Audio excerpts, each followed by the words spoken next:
Pada hari pertama saya bekerja di tempat baru, saya melihat foto suami saya di meja rekan kerja. Saya tersenyum dan bertanya, "Oh, ini siapa?"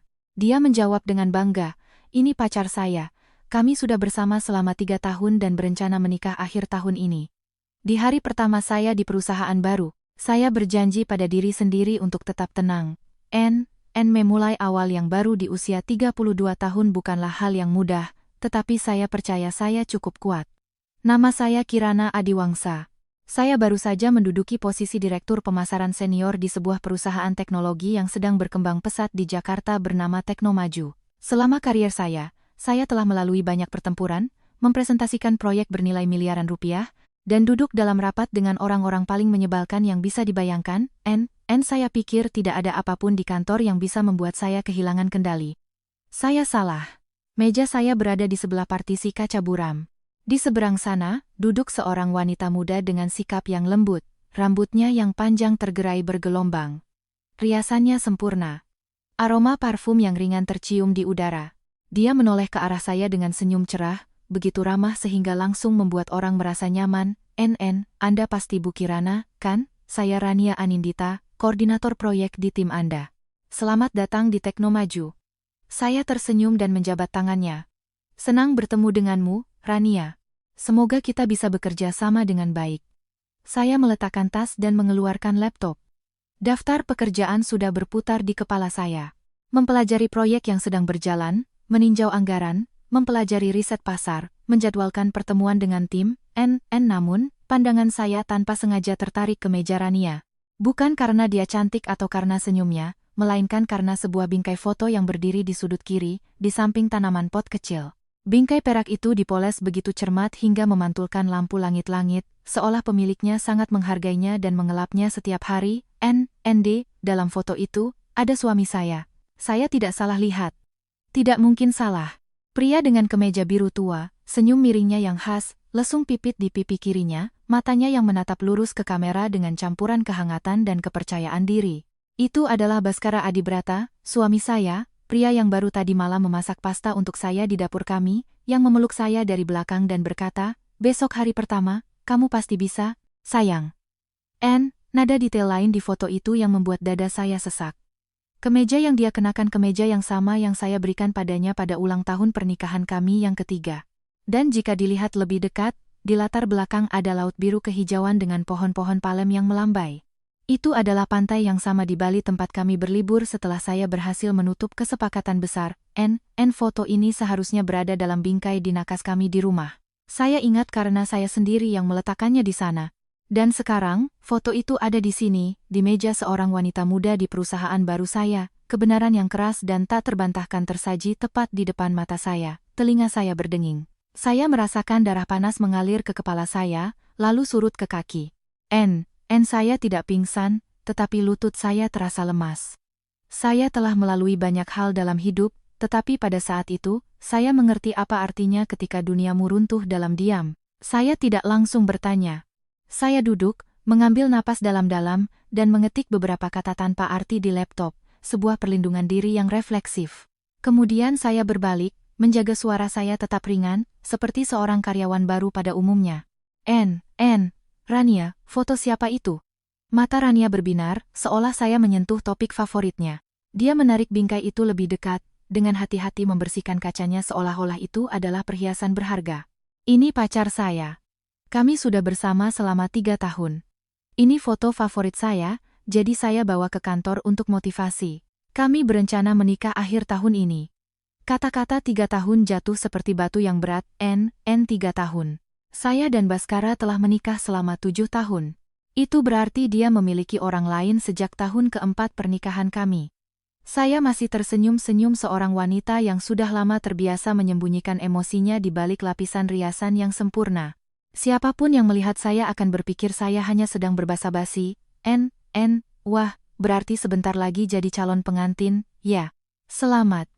Terima kasih, kata Rania dengan gembira, mengulurkan tangannya ke arah saya. Di jari manisnya, sebuah cincin berlian berkilauan di bawah lampu kantor. Desainnya tidak sederhana, sekilas terlihat mahal. Batu besarnya dipotong dengan ahli, memantulkan cahaya seperti bilah pisau. Dia melamar saya bulan lalu. Katanya dia ingin memberikan saya pernikahan yang pantas saya dapatkan. Kami berencana mengadakan resepsi di hotel besar di Sudirman. Saya sudah mulai mencari-cari gaun. Tenggorokan saya terasa kering.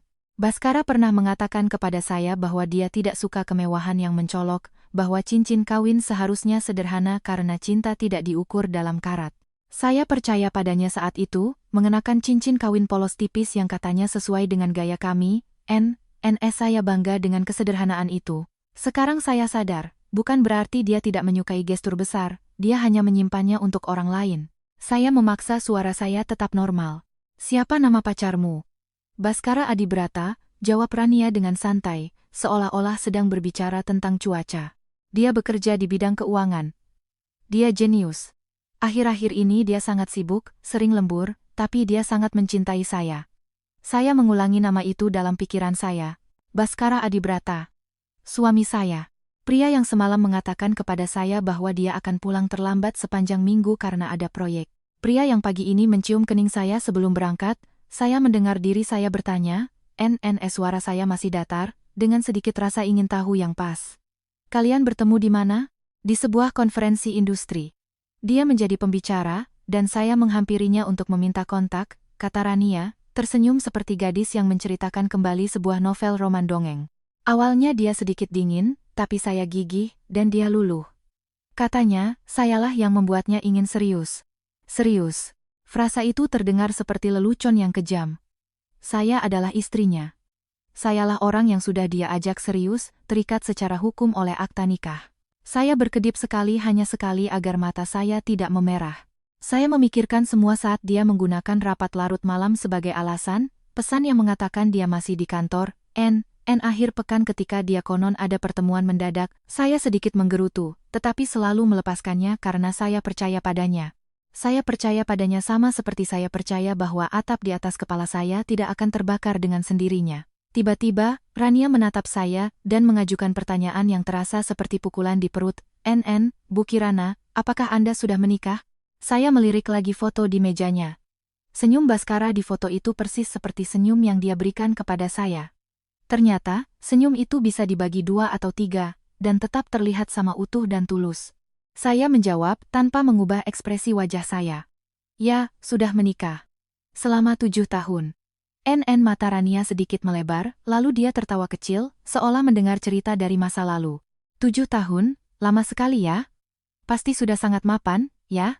Saya dengar orang bilang setelah 7 tahun gampang bosan. Dia mengatakannya dengan begitu polos, tetapi setiap kata adalah pisau tipis yang mengiris kulit saya. Saya tidak marah padanya. Saya marah pada takdir yang menempatkan saya dalam situasi seperti ini. Wanita lain ini tidak tahu apa-apa, dengan santai berbicara tentang 7 tahun, sementara saya harus berdiri di tengah kantor baru saya, dan memainkan peran saya dengan sempurna. Saya mengangguk dengan senyum tipis. Hidup yang mapan juga bisa menjadi bentuk kebahagiaan. Yang penting adalah rasa hormat dan kejujuran. Rania mengangguk setuju dan kembali ke komputernya. Saya pun demikian. Di layar saya ada rencana proyek. Angka-angka anggaran, poin-poin implementasi, tetapi saya tidak bisa lagi membaca kata-katanya. Sesuatu di dalam diri saya mulai berputar, seperti mesin yang baru saja dinyalakan. Saya tidak menangis, saya tidak berteriak, saya tidak melompati partisi untuk merebut foto itu atau menampar seseorang. Saya hanya duduk tegak, meletakkan tangan saya di keyboard, dan merasakan kuku saya menancap di telapak tangan hingga terasa sakit. Satu pikiran bergema di kepala saya harus mencari tahu sejauh mana semua ini telah berjalan. Sesaat kemudian, seorang staf dari Departemen SDM muncul dari sudut. Bu Kirana, Pak Bima, direktur kita, ingin bertemu Anda di ruang rapat untuk diskusi singkat tentang proyek. Saya berdiri, baik, saya akan ke sana.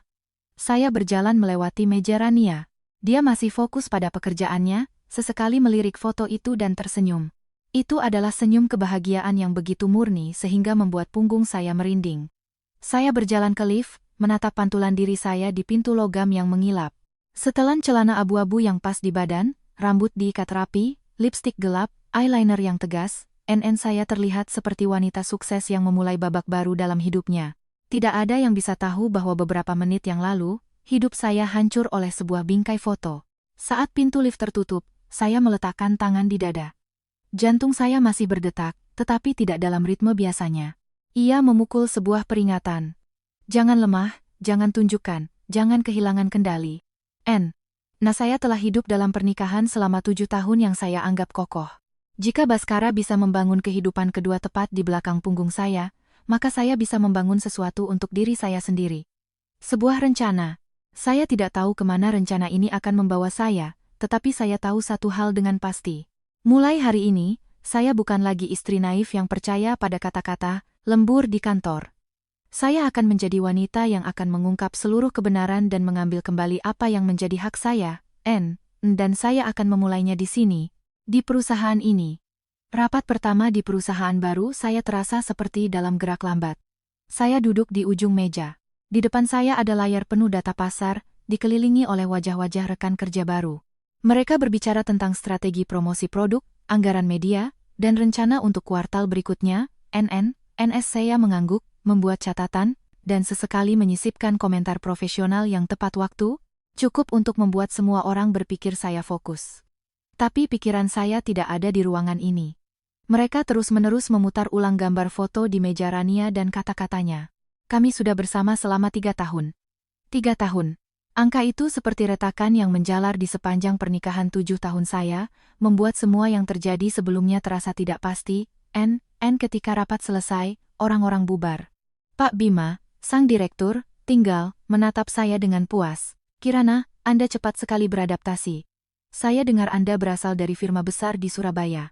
Anda pasti punya banyak pengalaman untuk dibawa ke Jakarta. Saya tersenyum dan mengangguk. Terima kasih, Pak Bima. Saya hanya ingin cepat menyatu dengan tim. Dia terkekeh. Tim ini muda, tapi bisa diandalkan. Oh, ngomong-ngomong, sebentar lagi akan ada konsultan investasi baru dari grup mitra di perusahaan. Dia cukup penting. Anda mungkin juga harus bekerja dengannya. Saya tidak terlalu memperhatikan komentarnya, menganggapnya sebagai berita kantor biasa, tetapi saya bertanya dengan sopan kapan dia akan mulai.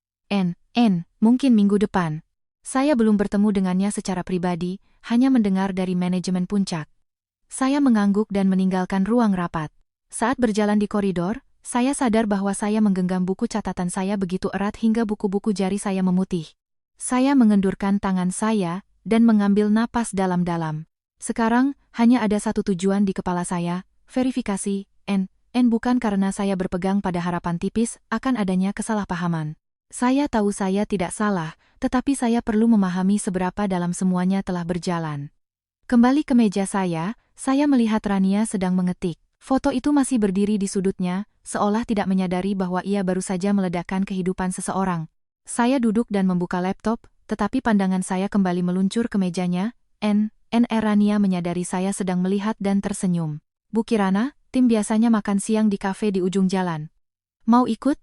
Saya mengangguk. Tentu, dengan senang hati. Sambil menunggu makan siang, saya mencoba meninjau dokumen proyek, tetapi jari-jari saya membuka tab lain, media sosial. Saya mengetik nama Baskara. Profilnya langsung muncul. Foto profilnya masih foto kami berdua, diambil 2 tahun yang lalu dalam sebuah perjalanan. Saya menatapnya selama beberapa detik. Di foto itu, saya bersandar di bahunya. Senyum saya benar-benar tulus. Saat itu, saya percaya bahwa pria di samping saya adalah sandaran seumur hidup saya. Saya menggulir ke bawah. Postingan terbarunya semua tentang pekerjaan, foto-foto pertemuan, konferensi, kutipan tentang investasi dan bisnis. Tidak ada jejak hubungan lain.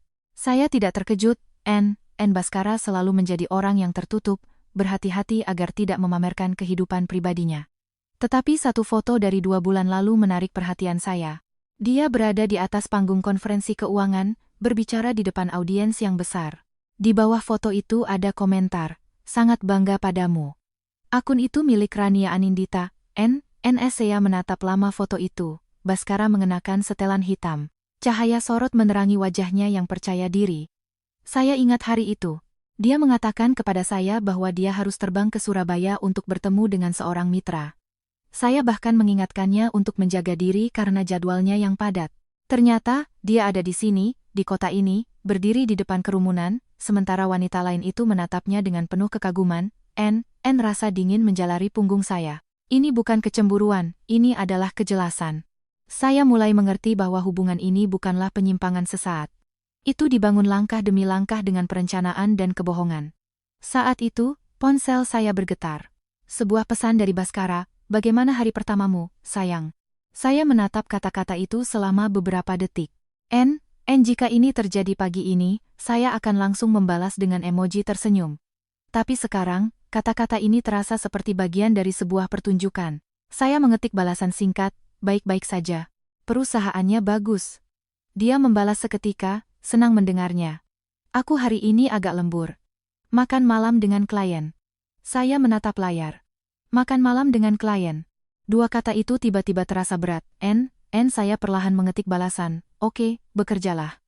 Itu saja. Tidak ada lagi pertanyaan, tidak ada teguran. Saya meletakkan ponsel saya. Siang hari, tim pergi makan siang. Kafe itu berada di sebuah gang kecil, beberapa menit berjalan kaki dari kantor.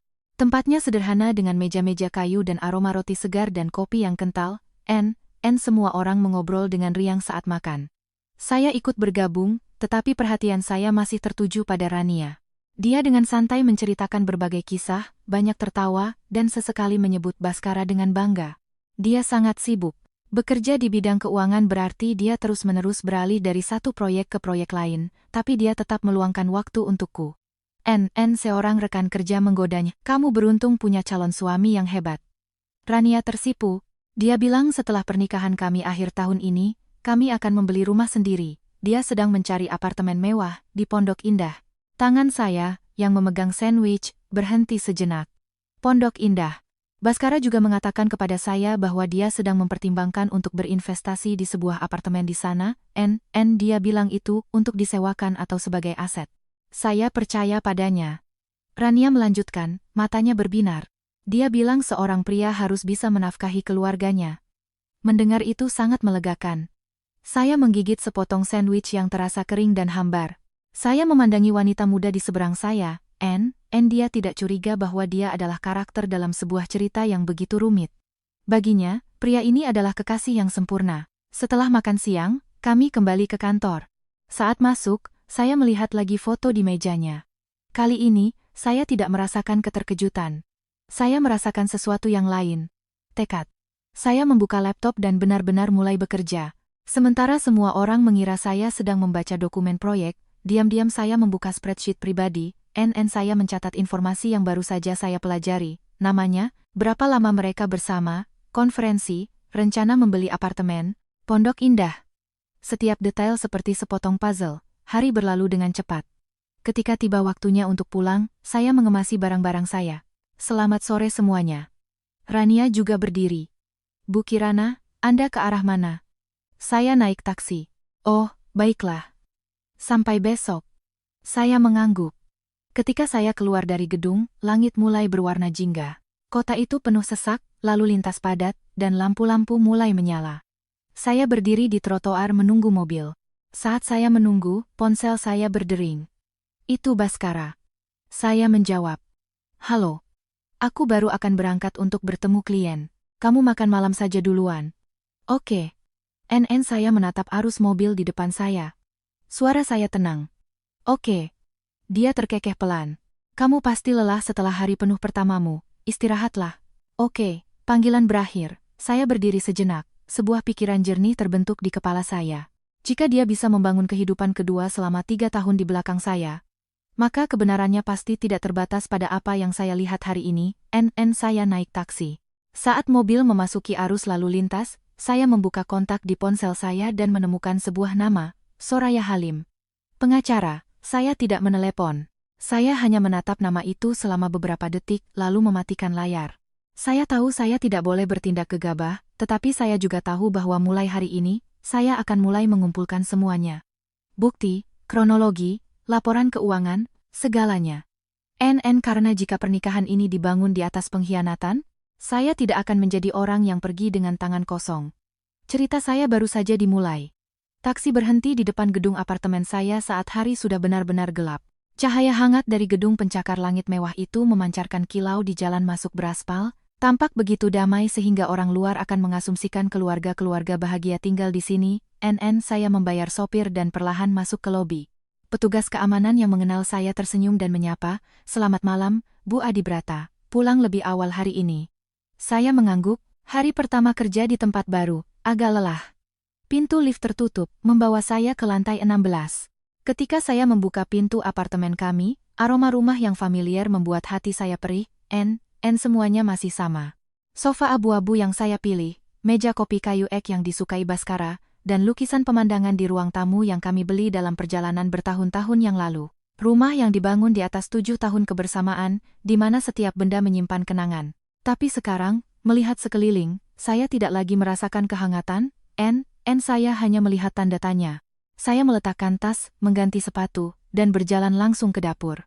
Karena kebiasaan, saya membuka kulkas untuk melihat apa yang bisa dimasak untuk makan malam. Kemudian saya berhenti. Baskara berkata, aku akan pulang terlambat hari ini, makan malam dengan klien. Saya terkekeh pelan tanpa sukacita. Kata klien, tiba-tiba menjadi sesuatu yang sangat kabur, saya menutup kulkas, mengambil sebotol air, dan duduk di sofa. Ponsel saya ada di tangan. Sebagian dari diri saya ingin melihat media sosial Rania lagi. Sebagian lain ingin memeriksa ponsel suami saya untuk mencari petunjuk baru. Tapi saya tidak melakukannya. Saya mengerti satu hal dengan jelas. Jika saya terbawa emosi, saya akan membuat kesalahan. Saya harus tenang. Sekitar jam 8 malam, ponsel saya bergetar, pesan dari Baskara, baru selesai. Mungkin baru sampai rumah jam 10. Saya menatap pesan itu selama beberapa detik, lalu berdiri dan berjalan ke kamar tidur.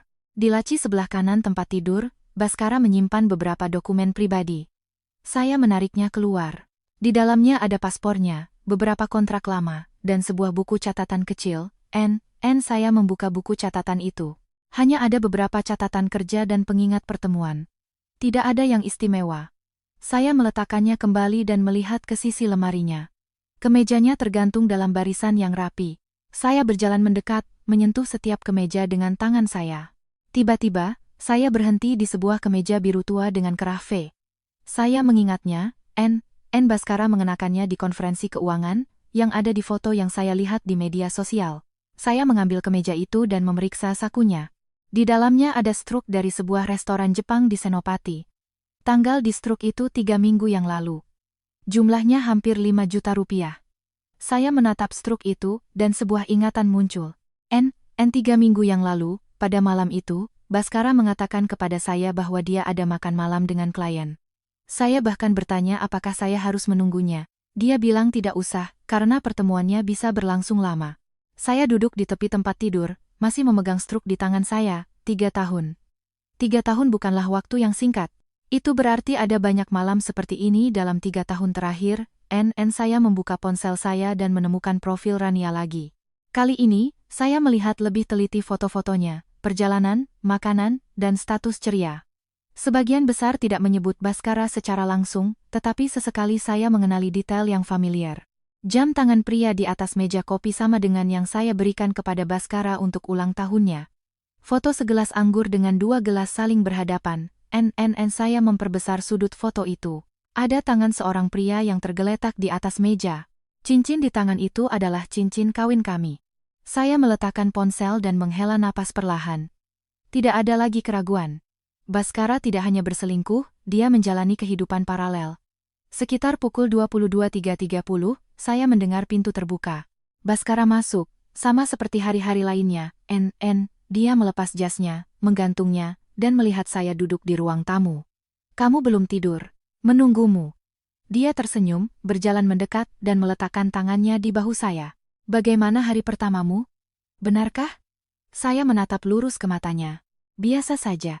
Dia mengangguk dan pergi ke dapur untuk mengambil air. Saya mengawasi setiap gerakannya. Bagaimana dia membuka kulkas, bagaimana dia minum air, bagaimana dia berjalan ke kamar tidur. Semuanya begitu familiar, tapi sekarang saya melihat semuanya melalui lensa yang berbeda. Ketika dia kembali ke ruang tamu, saya mengajukan pertanyaan yang sangat biasa. Kamu bertemu dengan klien mana hari ini? Baskara menjawab tanpa ragu. Dengan grup investasi dari Singapura. Mereka ingin menjadi mitra dalam proyek keuangan baru. Dia berbicara begitu lancar, seolah-olah ceritanya benar-benar nyata. Saya mengangguk dan tidak bertanya apa-apa lagi. Dulu, saya akan percaya padanya, tetapi sekarang saya sadar bahwa Baskara sudah terbiasa berbohong. Dia duduk di sebelah saya, memeluk bahu saya karena kebiasaan. Kalau kamu lelah, sebaiknya kamu tidur. Saya menatapnya selama beberapa detik. Dalam benak saya, muncul gambaran senyum Rania yang berseri-seri saat dia berbicara tentang prianya. Dua wanita, satu yang percaya dia adalah istri, dan satu lagi yang percaya dia adalah calon istri, N dan pria yang duduk di depan saya, dengan nyaman hidup di antara dua keyakinan itu. Saya berdiri. Aku akan tidur. Saya masuk ke kamar dan menutup pintu. Berbaring di tempat tidur, saya mendengar Baskara mandi. Suara air terdengar stabil. Saya menatap langit-langit. Pikiran saya benar-benar terjaga. Saya tahu saya punya dua pilihan. Meledak sekarang, menginterogasinya, dan mengubah rumah ini menjadi medan perang, atau tetap diam, mengumpulkan semuanya, dan membuat keputusan ketika saya memiliki gambaran lengkap. Saya memilih yang kedua, N sekitar setengah jam kemudian, Baskara masuk ke tempat tidur.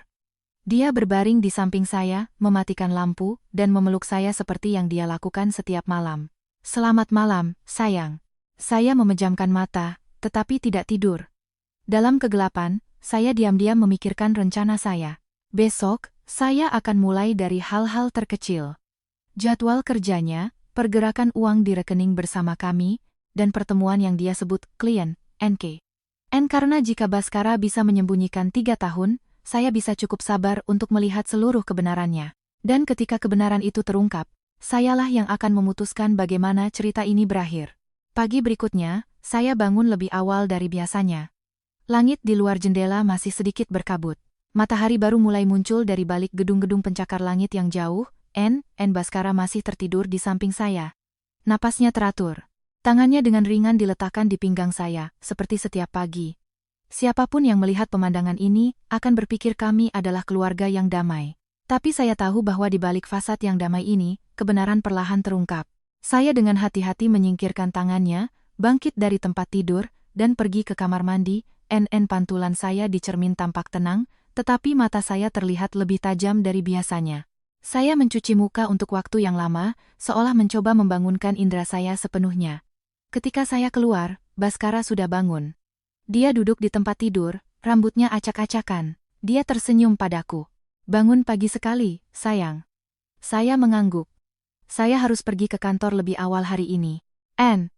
Dia bangkit, mendekat, dan mencium kening saya dengan ringan. Ritual paginya. Kemarin semuanya baik-baik saja, kan? Baik-baik saja. Dia tersenyum dan berjalan ke lemari. Saya memperhatikan saat dia memilih kemeja. Setiap gerakannya sekarang menarik perhatian saya. Bukan karena cinta, tapi karena saya sedang belajar untuk mengamati. Baskara memilih kemeja putih dan berbalik ke arahku. Aku ada pertemuan dengan klien hari ini, jadi mungkin aku akan pulang terlambat lagi. Saya mengangguk. Oke, dia tidak memperhatikan perubahan apapun pada diri saya. Mungkin karena selama 3 tahun terakhir, dia sudah terbiasa dengan kepercayaan mutlak saya. Kami sarapan bersama, seperti biasa. Baskara membaca berita di ponselnya sambil makan. Saya perhatikan dia terkadang tersenyum saat melihat layar. Saya bertanya dengan santai, ada kabar baik apa? Dia mengangkat matanya, hanya beberapa artikel tentang pasar. Saya mengangguk, tetapi begitu dia berdiri untuk berganti pakaian, pandangan saya melesat ke ponselnya di atas meja. Layar menyala dengan pesan baru. Nama pengirimnya terlihat, Rania. Pesannya singkat. Sampai jumpa nanti malam. Saya menatap kata-kata itu selama beberapa detik, lalu meletakkan ponselnya persis di tempat yang sama. Hati saya tidak berdebar kencang seperti kemarin. Sebaliknya, perasaan dingin menyelimuti saya. Baskara kembali ke meja, mengambil ponselnya tanpa tahu saya melihat sesuatu, dan memasukkannya ke dalam saku. Dia tersenyum padaku. Aku berangkat, saya mengangguk. Oke. Pintu tertutup di belakangnya. Saya berdiri di ruang tamu selama beberapa menit. Segala sesuatu di sekitar saya masih sama, tetapi di kepala saya, potongan-potongan puzzle mulai tersusun. Pesan dari Rania, kebohongan tentang pertemuan hari ini, malam bersama klien.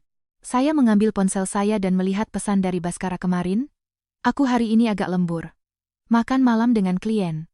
Saya menghela napas perlahan. Kebohongan yang diulang berkali-kali telah menjadi kebiasaan. Sekitar setengah jam kemudian, saya juga berangkat kerja.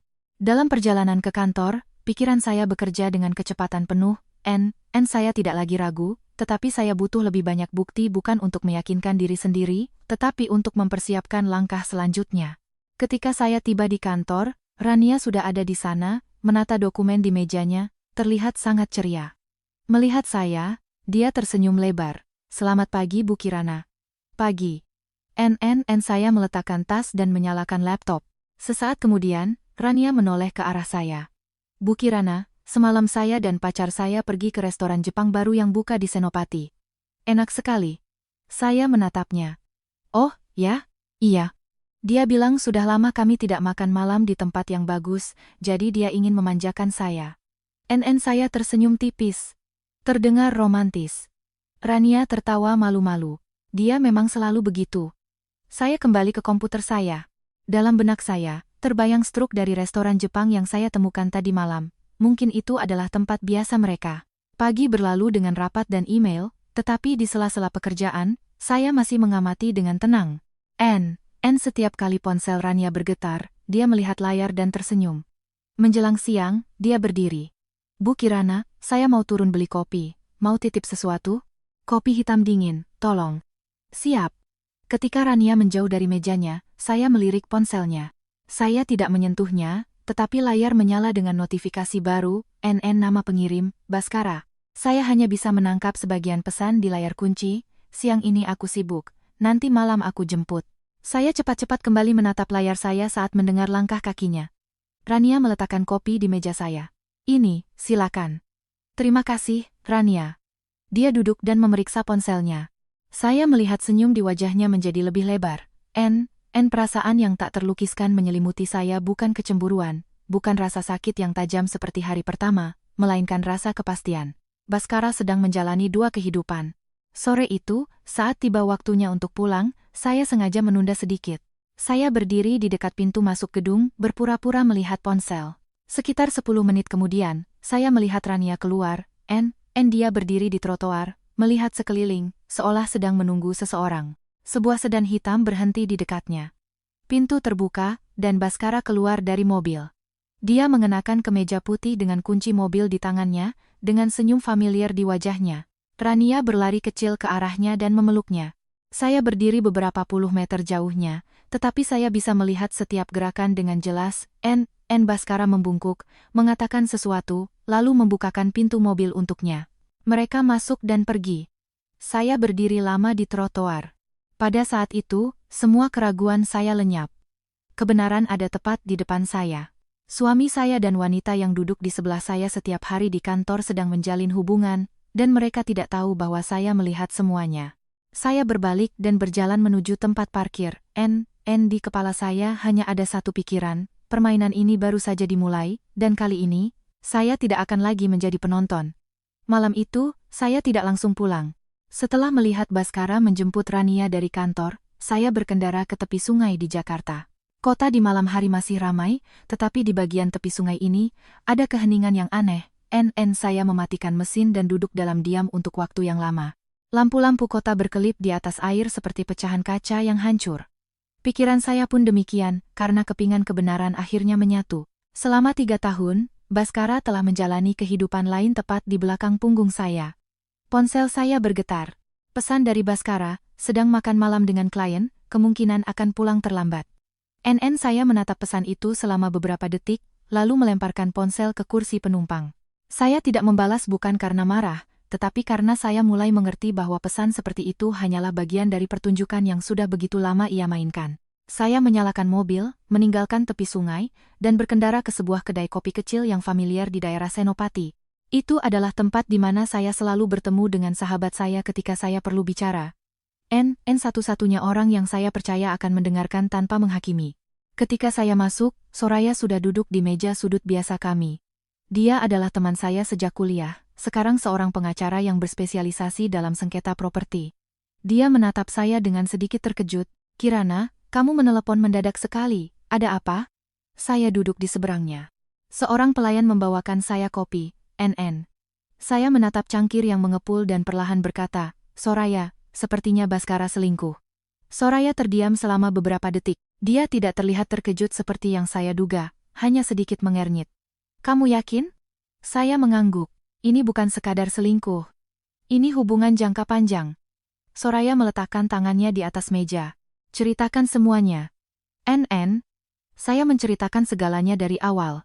Hari pertama saya di perusahaan baru, foto di meja Rania, cincin pertunangan, pesan di ponselnya, dan momen sore tadi ketika saya berdiri di seberang jalan dan melihat Baskara menjemputnya. Soraya mendengarkan dengan saksama, tidak pernah menyela. Ketika saya selesai, dia menghela napas pelan, setidaknya 3 tahun, saya mengonfirmasi. Soraya menatap saya. Apa yang akan kamu lakukan? Saya terdiam sejenak. Aku belum tahu, tapi aku tahu satu hal. Jika ini berakhir, aku tidak akan kehilangan segalanya. Soraya sedikit mencondongkan tubuh ke depan. Maksudmu aset? Ya. Saya melihat ke dalam kopi saya. Apartemen, tabungan kami, investasi. Kami membangun semua itu bersama. Jika dia menggunakan uang bersama kami untuk mendukung kehidupan lain, aku harus tahu. Soraya mengangguk perlahan. Kamu benar. Dia membuka tasnya dan mengeluarkan buku catatan kecil. Dalam kasus seperti ini, hal yang paling penting adalah bukti. Saya menatapnya. Bukti? Ya, kata Soraya dengan tenang, NN. Jika kamu hanya punya kecurigaan atau kata-kata, secara hukum semuanya menjadi sangat rumit. Tapi jika kamu punya bukti yang jelas perselingkuhan, atau penggunaan aset keluarga untuk pihak ketiga, kamu akan punya keuntungan. Saya mengangguk. Aku mengerti. Soraya melanjutkan, kamu perlu melacak 3 hal, keuangan, waktu, dan hubungan itu sendiri. Saya memikirkan kata-katanya. Keuangan, apakah dia mentransfer uang padanya? Waktu, semua malam yang konon dia habiskan bersama klien. Dan hubungan, bukti bahwa mereka hidup seperti pasangan. Saya duduk dalam diam selama beberapa detik. Apa yang Soraya katakan mencerminkan pikiran yang berputar di kepala saya. Aku sudah melakukannya. Soraya menatap saya. Kamu lebih tenang dari yang kukira. Saya tersenyum tipis dan lelah. Mungkin karena kejutan terbesarnya sudah berlalu. Soraya menyesap kopinya, lalu bertanya, dan wanita ini, apa dia tahu kamu istrinya? Saya menggelengkan kepala. Tidak. Soraya menghela napas. Kalau begitu, dia mungkin juga korban dalam cerita ini. Aku juga berpikir begitu. Saya teringat senyum Rania saat dia berbicara tentang calon suaminya. Senyum kepercayaan penuh. Soraya meletakkan buku catatannya di atas meja. Kalau begitu, kamu harus lebih berhati-hati. Jika Baskara tahu kamu sedang menyelidikinya, dia bisa menutupi jejaknya. Saya mengangguk. Aku mengerti. Soraya menatap saya lama. Kirana, kamu benar-benar baik-baik saja? Saya tidak langsung menjawab. Saya melihat keluar jendela kaca. Kota masih terang benderang. Orang-orang berlalu lalang, dan kehidupan di luar sana berjalan seperti biasa. Tidak sepenuhnya, kata saya pelan. Tapi aku akan baik-baik saja. Soraya mengangguk. Bagus. Dia menutup buku catatannya. Jika kamu butuh bantuan hukum apapun, beritahu aku. Terima kasih, Soraya. Kami duduk sedikit lebih lama, lalu saya pergi. Saat saya tiba di rumah, sudah hampir jam 11 malam, Baskara masih belum ada di sana. Saya masuk ke ruang tamu dan menyalakan lampu. Apartemen begitu sunyi sehingga saya bisa mendengar detak jam. Saya pergi ke kamar tidur dan membuka laptop. Sebuah spreadsheet baru muncul di layar. Saya mulai mendokumentasikan semua yang saya tahu, tanggal, tempat, pesan teks, malam bersama klien. Setiap detail seperti sepotong puzzle yang mulai saya lihat lebih jelas. Sekitar setengah jam kemudian, pintu depan terbuka. Baskara masuk tampak sedikit lelah. Kamu belum tidur? Saya mengangkat mata dari laptop. Ya, dia meletakkan tas kerjanya. Pertemuan dengan klien tadi memakan waktu lama. Saya mengangguk. Aku mengerti. Dia pergi ke kamar mandi. Saya memperhatikan punggungnya yang menjauh. Di kepala saya, bergema kata-kata Soraya, bukti, keuangan, waktu, hubungan, pertarungan ini bukan lagi hanya tentang emosi. Ini telah menjadi permainan catur, dan saya tidak akan membuat langkah gegabah. Karena ketika kebenaran terungkap sepenuhnya, saya tidak akan menjadi orang yang kalah. Pagi berikutnya, saya bangun dan mendapati Baskara sudah pergi. Di samping saya ada bantal kosong dan catatan kecil dinakas dengan tulisan tangannya yang familiar, pergi untuk pertemuan pagi dengan klien. Sarapan dan jaga dirimu. Dulu, saya akan tersenyum melihat isyarat perhatian kecil ini, tetapi sekarang, menatap catatan itu, saya hanya merasakan kehampaan yang dingin. Kata-kata perhatian tetap ada, tetapi maknanya telah berubah. Saya bangkit dari tempat tidur, membuat kopi, dan duduk di meja di ruang tamu kami. Laptop saya terbuka, di layar masih ada spreadsheet dari kemarin. Baris-baris yang mendokumentasikan waktu, tempat, dan kebohongan Baskara telah menjadi sebuah sistem. Tapi, seperti kata Soraya, salah satu bagian terpenting masih hilang, jejak uang. Saya membuka aplikasi perbankan kami, rekening bersama yang kami gunakan untuk semua pengeluaran rumah tangga. Baskara adalah pengelola utamanya. Karena dia bekerja di bidang keuangan, saya tidak pernah curiga sebelumnya, jadi saya jarang memeriksa detailnya. Hari ini, untuk pertama kalinya, saya menelusuri setiap transaksi. Di layar muncul daftar panjang tagihan listrik, air, belanjaan, biaya utilitas semua seperti biasa. Saya menggulir lebih jauh ke transaksi selama 3 bulan terakhir, dan di sanalah saya melihatnya, sebuah transfer sebesar 300 juta rupiah. Penerima, R. Anindita. Saya berhenti. Saya membaca ulang baris itu untuk memastikan saya tidak salah. R. Anindita. Transfer itu terjadi pada akhir bulan lalu. Saya menggulir ke bawah. Satu lagi. Untuk R. Anindita. Yang ini 2 bulan lalu. Rasa dingin menjalar di punggung saya. Saya terus menggulir. 3 bulan, 4, 6 bulan yang lalu. Transfernya teratur. Terkadang beberapa juta, terkadang puluhan, terkadang ratusan juta rupiah. Saya memejamkan mata sejenak. Baskara tidak hanya selingkuh, dia menggunakan uang bersama kami untuk membiayainya. Saya membuka spreadsheet dan mulai mencatat setiap transaksi, tanggal, jumlah, penerima. Setiap angka seperti jarum kecil yang menusuk kebenaran yang saya coba terima dengan tenang. Hampir 1 jam kemudian, saya telah mengumpulkan semua transfer selama setahun terakhir. Jumlah total yang dikirimkan ke R. Anindita melebihi 2 miliar rupiah. Saya duduk diam di depan layar. 2 miliar rupiah. Itu bukan jumlah yang kecil. Dan itu jelas bukan hanya uang Baskara. Sebagian besar dana di rekening bersama kami berasal dari tabungan bersama kami selama bertahun-tahun. Ponsel saya bergetar. Pesan dari Soraya, kamu baik-baik saja? Saya menatap layar sejenak, lalu menjawab, aku baru saja menemukan sesuatu. Apa? Lebih dari 2 miliar rupiah telah ditransfer dari rekening bersama kami kepadanya. Soraya langsung menelepon saya. Kirana, kamu serius? Ya. Saya mendengar Soraya menarik napas dalam-dalam di ujung telepon. Kalau begitu, ini bukan lagi sekadar perselingkuhan. Maksudmu? Maksudku, jika uang itu adalah harta bersama, maka transfernya ke pihak ketiga bisa menjadi masalah hukum yang serius. Saya melihat kembali ke spreadsheet. Saya telah menyimpan semua catatan transaksi. Bagus. Kata Soraya segera. Kamu harus menyimpan semua itu. Ambil tangkapan layar, simpan filenya. Kirimkan ke akun email pribadimu. Baik.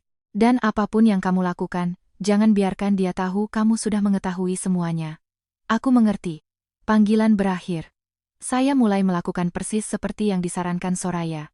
Mengambil tangkapan layar dari setiap transaksi, menyimpannya di folder terpisah, dan mengirimkannya ke email saya sendiri.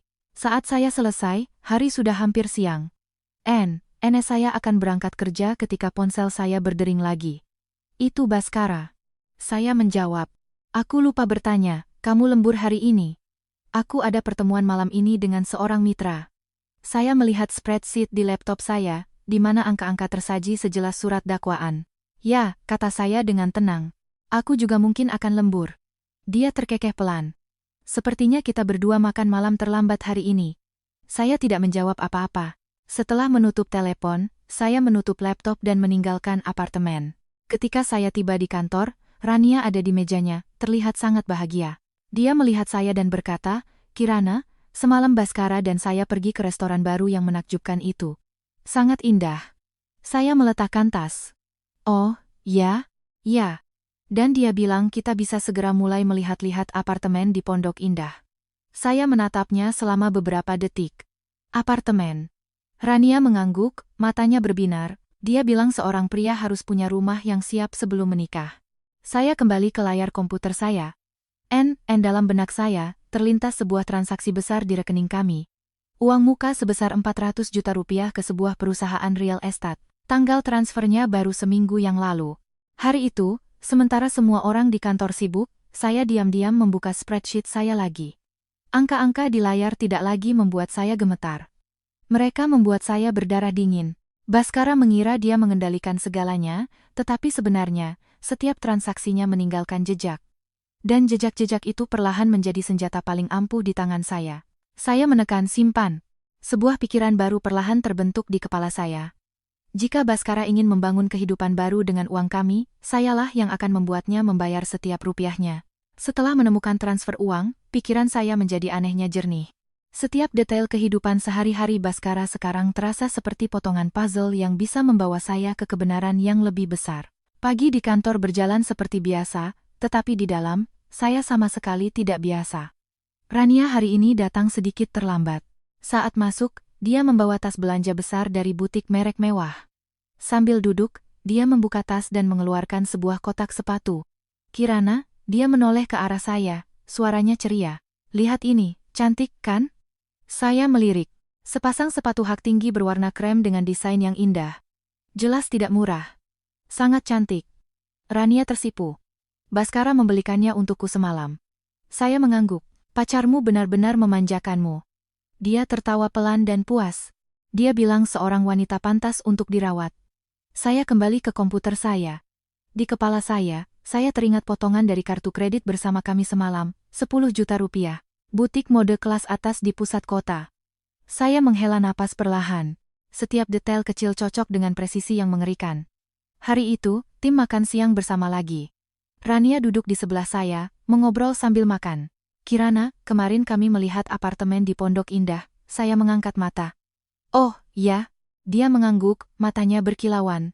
Pemandangan sungainya menakjubkan. Seorang rekan yang penasaran bertanya, berapa harga apartemen seperti itu? Rania sedikit malu, sekitar 30 miliar. Mata semua orang melebar. Pacarmu kaya sekali. Rania tersenyum. Dia bekerja di bidang investasi. Saya mengambil gelas air saya dan minum. 30 miliar. Saya memikirkan uang muka 400 juta yang saya lihat di rekening kami. Itu berarti Baskara benar-benar serius dengan rencana ini. Apartemen baru, kehidupan baru, keluarga baru. Malam itu setelah bekerja, saya memutuskan untuk melakukan sesuatu yang tidak pernah saya pikirkan akan saya lakukan. Saya mengikuti mereka. Saya keluar dari kantor beberapa menit lebih awal dan duduk di sebuah kedai kopi di seberang gedung kami. Dari sana, saya punya pemandangan yang bagus ke pintu masuk. Sekitar 15 menit kemudian, Rania keluar. Dia berdiri dan menunggu, seperti biasa. Beberapa menit kemudian, mobil Baskara yang familiar tiba. Saya melihatnya keluar. Senyum di wajahnya yang dulu saya kira hanya untuk saya. Rania berlari kecil ke arahnya dan memeluknya. Dia membungkuk dan mengatakan sesuatu yang membuatnya tertawa. Saya duduk di kedai kopi, tangan saya menggenggam gelas air dingin. Mereka masuk ke mobil dan pergi. Saya berdiri, membayar, dan berjalan ke tempat parkir. Saya menjaga jarak yang aman, tetapi cukup dekat untuk bisa melihat mobil Baskara di depan. Mobil itu melaju menyeberangi jembatan. Jantung saya berdetak sedikit lebih cepat. Tak lama, mobil berhenti di depan sebuah kompleks apartemen mewah yang masih dalam pembangunan di tepi sungai. Saya parkir di seberang jalan dan keluar. Dari kejauhan, saya melihat Baskara dan Rania berdiri di depan maket proyek dengan seorang agen penjualan. Rania memandangi maket dengan ekspresi melamun. Baskara berdiri di sampingnya, tangannya dengan lembut diletakkan di bahunya. Agen itu mengatakan sesuatu dan menunjuk ke sebuah menara di maket. Baskara mengangguk. Rania menggandeng lengannya, wajahnya bersinar seperti gadis yang melihat masa depannya terbentang di hadapannya. Saya berdiri sekitar 30 meter dari mereka, cukup jauh agar mereka tidak memperhatikan saya. Saya mengamati adegan itu selama beberapa menit. Dalam benak saya, muncul gambaran apartemen tempat saya dan Baskara tinggal. 7 tahun yang lalu, kami memilih setiap perabot, setiap warna cat bersama-sama. Baskara pernah mengatakan kepada saya bahwa rumah kami adalah tempat kami akan menua bersama. Dan sekarang dia berdiri di depan rumah lain, dengan wanita lain. Saya tidak mendekat. Saya hanya mengeluarkan ponsel dan mengambil beberapa foto dari kejauhan. Bukan karena saya ingin mengabadikan momen yang menyakitkan ini, tetapi karena saya butuh bukti. Sekitar 20 menit kemudian, Baskara dan Rania meninggalkan kantor penjualan. Mereka masuk ke mobil dan pergi. Saya berdiri sejenak sebelum kembali ke mobil saya. Dalam perjalanan pulang, kota mulai menyala. Gedung-gedung pencakar langit bersinar seperti struktur kaca raksasa. Di kepala saya, semuanya menjadi semakin jelas. Satu pikiran, Baskara mengira dia sedang membangun masa depan baru, tetapi dia tidak tahu bahwa setiap langkahnya meninggalkan jejak. Dan saya berjalan tepat di belakangnya, mengambil setiap petunjuk. Ketika saya kembali ke rumah, Baskara belum ada di sana. Saya membuka laptop dan mengunggah foto-foto yang baru saja saya ambil. Dalam gambar itu, Baskara dan Rania berdiri bersama di depan market apartemen, terlihat persis seperti pasangan yang akan membeli rumah. Saya menyimpan file itu di folder yang dilindungi kata sandi. Kemudian saya membuka spreadsheet saya dan menambahkan baris baru, tanggal, tempat, kantor penjualan di Pondok Indah. Saya menatap layar untuk waktu yang lama. Pernikahan saya mungkin telah hancur 3 tahun yang lalu, tetapi pertarungan yang sebenarnya baru saja dimulai. Malam itu, saya tidur sangat larut. Bukan karena sakit hati seperti pada hari-hari pertama, tetapi karena pikiran saya bekerja tanpa henti. Potongan-potongan informasi yang saya kumpulkan selama beberapa hari terakhir mulai menyatu menjadi gambaran yang jelas. Pesan teks, struk, jejak uang, pertemuan, apartemen di Pondok Indah. Semua itu mengarah pada satu kesimpulan, Baskara telah lama mempersiapkan kehidupan baru, dan kehidupan itu tidak termasuk saya. Keesokan paginya, ketika saya bangun, Baskara masih di rumah. Dia ada di dapur, membuat kopi, terlihat sangat tenang. Melihat saya, dia tersenyum. "Kamu sudah bangun?" Saya mengangguk. "Selamat pagi." Dia meletakkan secangkir kopi di depan saya. "Aku buatkan untukmu." Saya melihat kopi itu, lalu padanya. Di kepala saya, muncul gambaran semalam, dia berdiri di samping Rania di depan market apartemen, tangannya dengan lembut di bahunya. Gestur yang sangat familiar. Gestur yang pernah dia lakukan pada saya saat kami masih pengantin baru. Saya duduk. "Kamu tidak pergi pagi ini?" Baskara menggelengkan kepala. "Ada pertemuan nanti sore." Dia duduk di seberang saya dan mulai membaca berita di ponselnya. Dapur sunyi, kecuali denting sendok di cangkir. Sesaat kemudian, dia mengangkat matanya. "Kamu sepertinya sibuk belakangan ini." Saya menatapnya. "Perusahaan baru, banyak yang harus diurus." Dia mengangguk. "Aku juga." Kami berbicara seperti dua orang yang kamela normal. Tidak ada pertengkaran, tidak ada kecurigaan, tapi saya tahu bahwa di antara kami ada jurang yang belum dia sadari. Setelah sarapan, Baskara pergi lebih dulu. Saya tinggal beberapa menit lagi, lalu bersiap-siap untuk bekerja. Sebelum meninggalkan apartemen, saya membuka laptop dan memeriksa folder bukti yang telah saya buat. Foto-foto dari Pondok Indah, spreadsheet transfer uang, tangkapan layar pesan teks. Saya melihat semua itu selama beberapa detik, lalu menutup laptop. Hari ini, saya berencana melakukan sesuatu yang penting. Ketika saya tiba di kantor, Rania sudah ada di sana. Dia sedang menelepon, suaranya sangat bahagia. "Ya, ayo makan malam nanti malam, aku juga kangen." Saya meletakkan tas, berpura-pura tidak memperhatikan, tetapi saya sudah tahu siapa yang ada di ujung telepon. Ketika Rania menutup telepon, dia menoleh ke arah saya.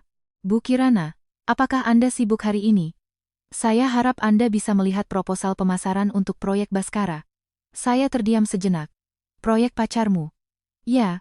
Dia mengangguk. Dia sedang bersiap untuk berinvestasi di sebuah startup fintech baru. Dia bilang pemasaran yang baik akan memudahkan penggalangan dana. Saya menatapnya selama beberapa saat. "Baik, kirimkan saja." Rania membuka laptopnya dan mengirimkan saya sebuah file. Saya membukanya. Di halaman pertama, ada logo sebuah firma investasi yang baru didirikan. Nama perusahaannya, Adibrata Capital. Saya mengerutkan kening. Namanya terlalu familiar. Saya menggulir ke bagian informasi hukum proyek. Nama perwakilan hukum, Baskara Adibrata. Saya duduk diam selama beberapa detik. Perhatian saya bukan pada fakta bahwa dia mendirikan perusahaan baru, tetapi pada daftar pemegang saham. Sebuah nama muncul tepat di bawah namanya, Rania Anindita. Kepemilikan saham, 20%. Saya mengangkat mata ke wanita yang duduk di seberang saya. Dia masih tersenyum, sama sekali tidak menyadari apa yang baru saja saya baca. "Bagaimana menurut Anda, Bu Kirana?" Saya menutup file itu. Ide pemasarannya tidak buruk. Rania tersenyum bahagia. "Saya tahu. Baskara bilang jika proyek ini berhasil, kami akan punya fondasi keuangan yang sangat kuat." Saya mengangguk. "Dia sangat mempercayaimu, ya?" "Ya," dia mengangguk bangga. Dia bilang sayalah orang yang paling dia percayai. Perasaan pahit menyelimuti saya. Orang yang paling dia percayai. Entah sudah berapa kali Baskara mengatakan itu kepada saya dalam 7 tahun terakhir. Hari itu, saya pulang kerja lebih awal. Bukan karena lelah, tetapi karena saya perlu mengonfirmasi satu hal lagi. Saya berkendara ke sebuah gedung perkantoran di kawasan keuangan. Itu adalah alamat terdaftar perusahaan baru yang baru saja saya lihat di proposal. Setelah bertanya pada resepsionis, saya naik ke lantai 8. Sebuah kantor kecil dengan plang Adibrata Capital ada di depan saya. Saya berdiri di depan pintu selama beberapa detik. Saya bisa mendengar suara-suara di dalam. Saya mengintip melalui kaca buram. Baskara sedang duduk di ruang rapat. Di sampingnya ada Rania. Mereka sedang berbicara dengan investor lain. Di atas meja tergeletak rencana bisnis. Pemandangan itu membuat saya menyadari sesuatu yang krusial. Baskara tidak hanya berselingkuh, dia sedang membangun perusahaan baru dengan Rania, masa depan baru, kehidupan baru. Dan semua itu mungkin dibangun di atas uang saya. Saya berbalik dan meninggalkan gedung. Di kepala saya, potongan puzzle terakhir telah terpasang. Pertarungan ini bukan lagi hanya tentang pernikahan kami. Ini tentang uang, aset, dan tahun-tahun pengkhianatan. Dan sekarang saya punya cukup alasan untuk mengambil langkah berikutnya. Malam itu, ketika saya kembali ke apartemen, kota sudah bersinar dengan lampu. Angin dari sungai berhembus melalui balkon, membuat tirai bergoyang lembut. Saya berdiri lama di ruang tamu sebelum menyalakan lampu. Rumah yang familiar ini tiba-tiba terasa asing. Setiap benda, setiap sudut ruangan, membangkitkan kenangan tahun-tahun ketika saya percaya pernikahan ini adalah stasiun terakhir saya. Tapi sekarang, saat kebenaran perlahan terungkap, saya sadar bahwa beberapa hal yang tampak kokoh hanyalah cangkang yang dibangun di atas kebohongan yang terampil. Saya membuka laptop dan meninjau semua dokumen yang telah saya kumpulkan selama beberapa hari terakhir. Transfer uang ke Rania, foto-foto dari Pondok Indah, informasi tentang Adibrata Capital, daftar pemegang saham dengan nama Rania.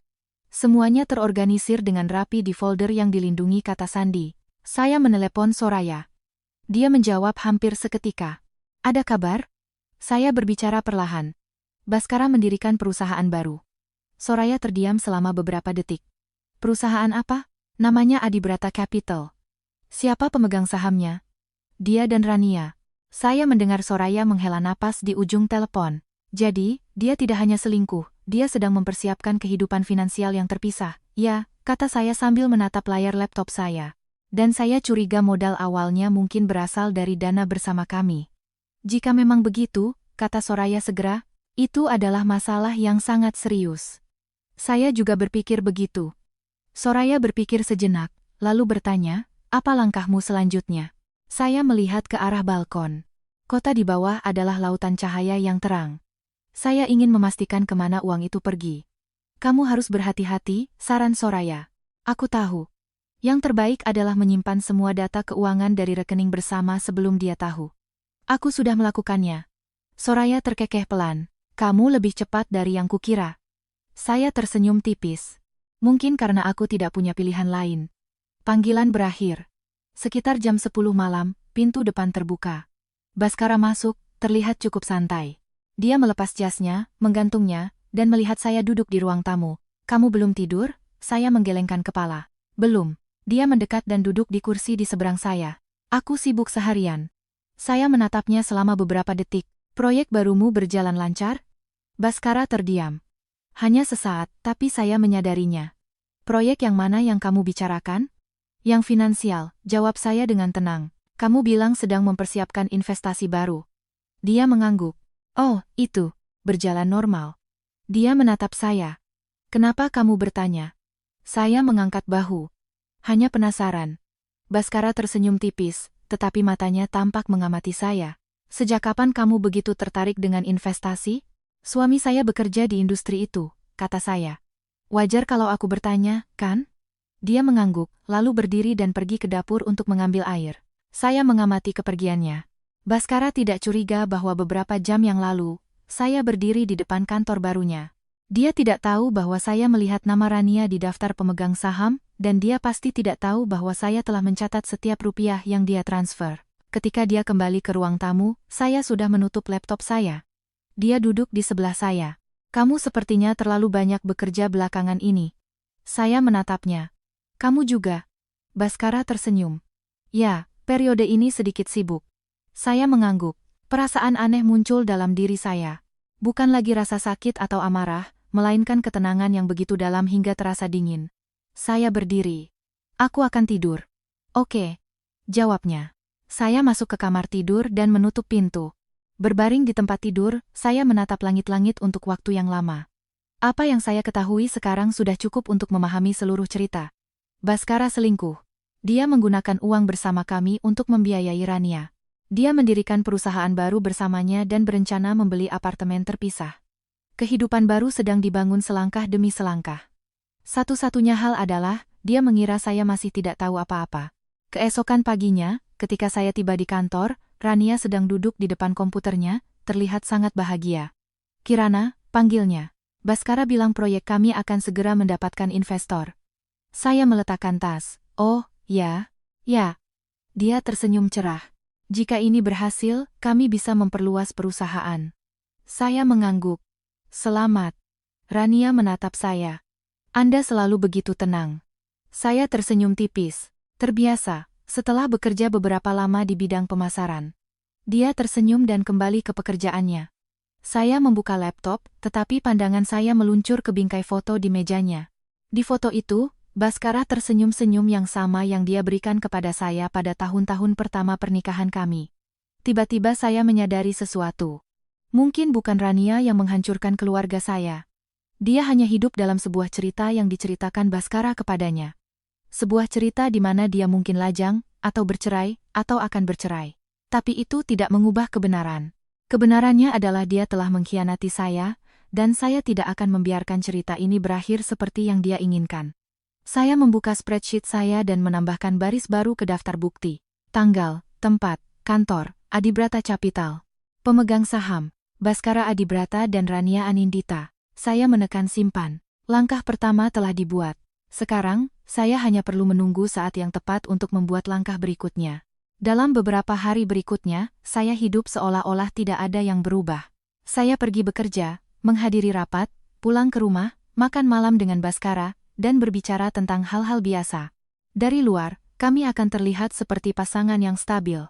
Tidak ada pertengkaran, tidak ada ketegangan, bahkan sesekali kata-kata perhatian, seperti sebelumnya.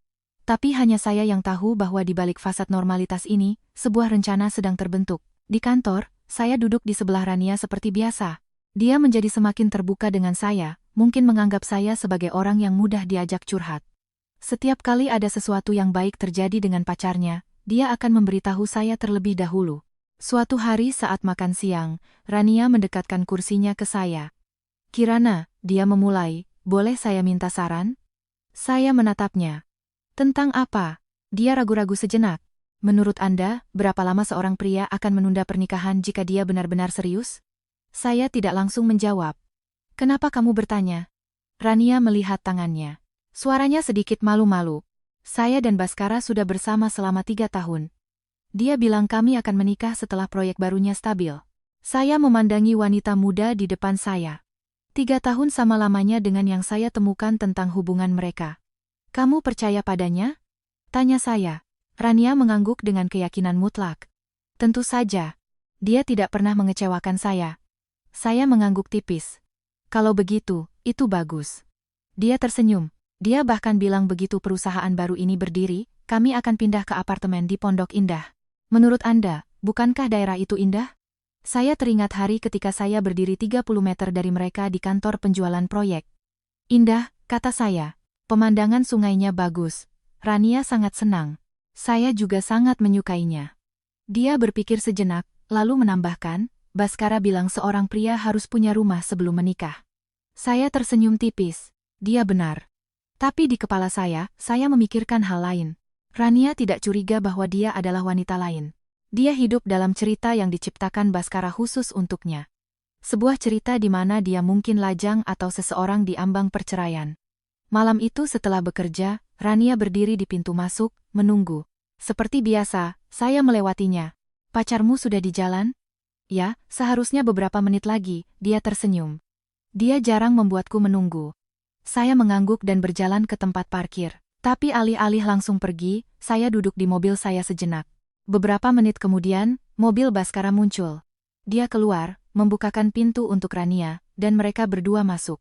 Pemandangan ini sudah biasa bagi saya, tetapi kali ini, saya tidak mengikuti mereka.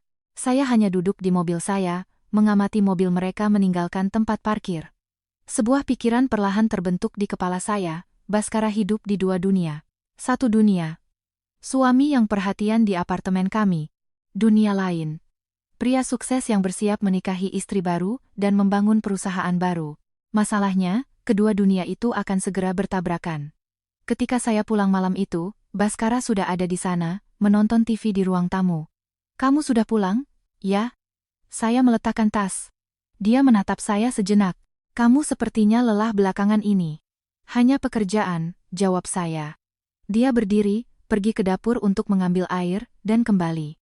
"Ayo kita pergi makan malam akhir pekan ini." Saya menatapnya. "Kenapa?" Dia tersenyum. "Sudah lama kita tidak pergi berdua saja." Saya mengangguk. "Oke." Baskara tidak tahu bahwa kata-katanya mengingatkan saya pada apa yang diceritakan Rania. Malam ketika dia konon bersama klien, makan malam di restoran Jepang, hadiah-hadiah mahal. Saya duduk di kursi di seberangnya. Sebuah ide baru tiba-tiba muncul di kepala saya. Jika Baskara bisa menjalani dua kehidupan secara bersamaan, mungkin sudah saatnya kedua kehidupan itu bertemu. Malam itu di tempat tidur, saya berpikir lama. Bukan tentang perceraian, bukan tentang konfrontasi, tetapi tentang bagaimana membiarkan kebenaran terungkap dengan sendirinya. Keesokan paginya di kantor, Rania sedang melihat ponselnya dengan ekspresi sangat bahagia. "Kirana," katanya, "minggu depan perusahaan Baskara akan mengadakan pertemuan untuk investor. Dia memintaku untuk menemaninya." Saya menatapnya. "Oh ya?" Dia tersenyum. "Dia ingin memperkenalkan saya kepada semua orang." Saya mengangguk. "Selamat." Rania dengan gembira kembali ke pekerjaannya. Saat saya membuka laptop, terpikir oleh saya bahwa pertemuan investor ini bisa menjadi momen yang sempurna untuk mengubah segalanya. Pertemuan investor, perusahaan baru, seorang pria yang mencoba membangun kehidupan kedua, dan seorang istri yang dia yakini masih tidak tahu apa-apa. Saya menekan simpan pada file bukti saya. Permainan sudah di tengah-tengah, dan langkah berikutnya akan mengubah segalanya. Mendengar dari Rania tentang pertemuan investor untuk Adibrata Capital, pikiran saya segera mulai menghitung. Acara semacam itu pasti akan mengumpulkan banyak peserta, mitra, investor, teman-teman dari industri. Yang lebih penting, di sanalah Baskara ingin secara terbuka memperkenalkan dirinya sebagai pendiri perusahaan baru. Dan jika Rania diundang untuk menemaninya, dia mungkin melihatnya sebagai bagian dari masa depannya. Pagi di kantor terasa tenang, tetapi pikiran saya sama sekali tidak. Saya membuka laptop dan meninjau bukti yang telah saya kumpulkan. Foto-foto dari Pondok Indah, catatan transfer uang, informasi tentang pemegang saham perusahaan. Semuanya tampak seperti peta yang menuntun saya ke momen yang saya tunggu-tunggu. Sekitar jam 10 pagi, ponsel saya bergetar. Pesan dari Baskara, "Sibuk rapat saat makan siang. Makan saja duluan." Saya menatap pesan itu selama beberapa detik. "Oke," jawab saya singkat. Dulu, saya akan berpikir dia benar-benar sibuk. Sekarang saya tahu bahwa banyak dari pertemuan ini hanyalah makan siang dengan Rania. Siang hari, ketika semua orang bersiap-siap untuk makan siang, Rania menoleh ke arah saya. "Kirana," katanya, "pertemuan investor minggu depan akan sangat menarik." "Di mana?" tanya saya. "Di Hotel Riverside di pusat kota," katanya dengan antusias. "Baskara bilang akan ada banyak orang penting dari industri di sana." Saya mengangguk. Terdengar penting. Rania tersenyum. Dia bilang ini adalah langkah pertama untuk mendapatkan pendanaan bagi perusahaan. Saya menatapnya selama beberapa detik. "Dia pasti sangat mempercayaimu."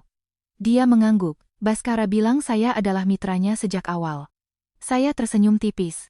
Dalam hati, saya berpikir bahwa meskipun Baskara mungkin benar-benar mempercayainya, itu tidak mengubah fakta bahwa dia mengkhianati saya. Hari itu, saya bekerja dengan konsentrasi yang intens. Bukan karena pekerjaannya lebih banyak, tetapi karena saya sedang mempersiapkan langkah baru. Sekitar jam 4 sore, saya menelepon Soraya. "Ada apa?" jawabnya. "Saya pikir sudah waktunya." "Waktu untuk apa?" "Agar semuanya terungkap." Soraya terdiam selama beberapa detik. "Apa yang kamu rencanakan?" "Saya akan pergi ke pertemuan investor itu." Soraya langsung mengerti. "Sebagai siapa?" "Sebagai istri Baskara Adibrata." Di ujung telepon, Soraya terkekeh pelan. "Ide yang bagus. Saya juga berpikir begitu." Soraya berpikir sejenak, lalu berkata, "Jika kamu muncul di sana, semuanya akan berubah seketika." "Saya tahu." "Kamu siap?" Saya melihat keluar jendela kantor ke arah gedung-gedung pencakar langit yang berdiri diam di bawah matahari sore. "Saya sudah siap sejak saya mengetahui kebenarannya." "Kalau begitu, kamu harus mempersiapkan diri dengan baik," kata Soraya. "Saya akan mempersiapkan diri." Panggilan berakhir. Malam itu, ketika saya pulang, Baskara ada di ruang tamu dengan laptopnya di meja kopi. dia tampak sedang bekerja. Melihat saya masuk, dia mengangkat matanya. "Kamu sudah pulang?" "Ya." Saya meletakkan tas. "Kamu sibuk?" "Ya," katanya. "Mempersiapkan pertemuan investor minggu depan." Saya mendekat. "Di Hotel Riverside, kan?" Baskara terdiam sejenak. "Dari mana kamu tahu?" "Seorang teman menyebutkannya." "Bohong." Saya. Dia mengangguk. "Ya, itu hanya pertemuan kecil." Saya duduk di kursi di seberangnya. "Kamu mengundang banyak orang?" "Hanya beberapa investor dan mitra," katanya. "Ini acara kecil." Saya mengangguk. Di kepala saya berpikir bahwa dia tentu saja tidak pernah mempertimbangkan kemungkinan saya muncul di sana. Baskara menutup laptopnya. "Kamu sibuk akhir pekan ini? Ayo kita makan malam." Saya menatapnya selama beberapa detik. "Oke." Dia tersenyum. "Aku ingin kita punya waktu untuk diri kita sendiri." Saya mengangguk. Di kepala saya kembali terlintas momen-momen saat dia kemungkinan mengatakan hal yang sama kepada Rania. Setelah makan malam, saya pergi ke kamar tidur lebih awal dari biasanya, tetapi tidak langsung tidur. Saya membuka ponsel dan melihat alamat Hotel Riverside.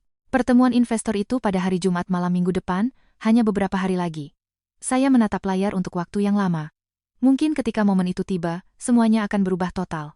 Pernikahan saya, kehidupan Baskara, dan dunia yang diyakini Rania. Tapi saya tahu satu hal, kebenaran tidak bisa disembunyikan selamanya. Dan jika Baskara membangun dua kehidupan paralel, sayalah yang akan membuat mereka bertemu.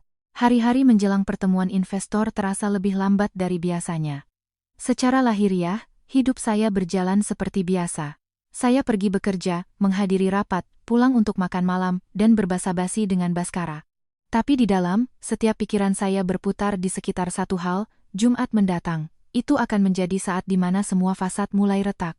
Di kantor, Rania tampak lebih bahagia dari sebelumnya. Dia terus-menerus berbicara tentang pertemuan yang akan datang dengan kegembiraan yang tak terselubung. Suatu pagi, ketika saya meletakkan tas, saya melihatnya di mejanya, merapikan riasannya di cermin kecil. "Kirana," tanyanya, "menurut Anda, gaun warna apa yang harus saya kenakan ke pertemuan itu?" Saya duduk dan melihat. "Apa saja pilihanmu?" Rania menunjukkan beberapa foto di ponselnya. "Merah, putih, dan biru tua." Saya melihatnya. Yang putih terlihat lebih elegan. Dia mengangguk. Saya juga berpikir begitu. Dia tersenyum, matanya berbinar. Baskara bilang acara ini sangat penting baginya. Saya bertanya dengan santai, berarti dia mungkin akan sangat sibuk. "Ya," kata Rania, "tapi dia tetap bersikeras agar saya pergi bersamanya agar dia bisa memperkenalkan saya kepada semua orang." Saya mengangguk. Sekali lagi, perasaan aneh itu menyelimuti saya. Rania sepenuhnya percaya bahwa dia sedang memasuki masa depan yang serius dengan pria ini. Dia tidak tahu bahwa di suatu tempat di kota ini, pria itu masih memiliki istri yang sah.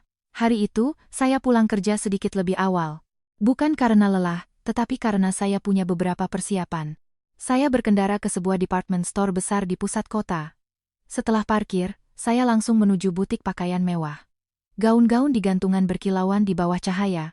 Seorang pramuniaga mendekati saya. "Anda mencari gaun malam, Bu?" Saya mengangguk. "Ya, untuk acara Jumat malam." Pramuniaga itu tersenyum. "Anda mencari sesuatu yang glamor atau lebih sederhana?" Saya melihat sekeliling. "Elegan." Beberapa menit kemudian, dia membawakan beberapa gaun. Saya memilih gaun hitam panjang dengan potongan sederhana namun sangat indah. Ketika saya mencobanya di depan cermin, saya menatap diri saya lama. Wanita di cermin itu bukan orang yang sama dengan beberapa minggu yang lalu. Matanya lebih tenang, lebih tajam. Saya membeli gaun itu. Kemudian saya mampir ke salon dan membuat janji untuk Jumat malam. Saat saya meninggalkan pusat perbelanjaan, hari sudah mulai gelap. Ponsel saya bergetar. Pesan dari Baskara, "Aku lembur di kantor hari ini." Saya membaca pesan itu dan mematikan layar. Saya tidak perlu menebak di mana dia. Mungkin sedang makan malam dengan Rania atau mendiskusikan proyek baru mereka, tapi itu tidak penting lagi. Ketika saya pulang, apartemen gelap. Saya menyalakan lampu, meletakkan tas belanja di atas meja, dan berjalan ke balkon. Kota di bawah sama sibuknya seperti biasa. Mobil mengalir dalam arus tak berujung, sungai lampu merah dan kuning. Saya bertanya-tanya, dari ribuan orang yang bergerak di sana, berapa banyak yang menjalani cerita seperti saya cerita tentang kepercayaan, pengkhianatan, dan fasad yang dibangun dengan terampil.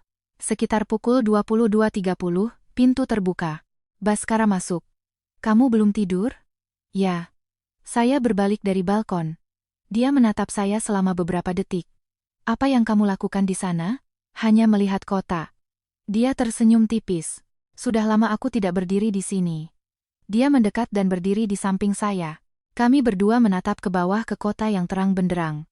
Aku agak sibuk minggu ini, katanya. Pertemuan investor pada Jumat malam. Saya mengangguk, kamu sudah memberitahuku. Baskara berbalik dan menatap saya. Setelah itu, segalanya seharusnya berjalan lancar. Proyekmu? Tanya saya. Ya, katanya dengan ekspresi percaya diri. Jika kita mendapatkan pendanaan, perusahaan akan berkembang sangat cepat. Saya mengangguk, semoga berhasil. Baskara tersenyum.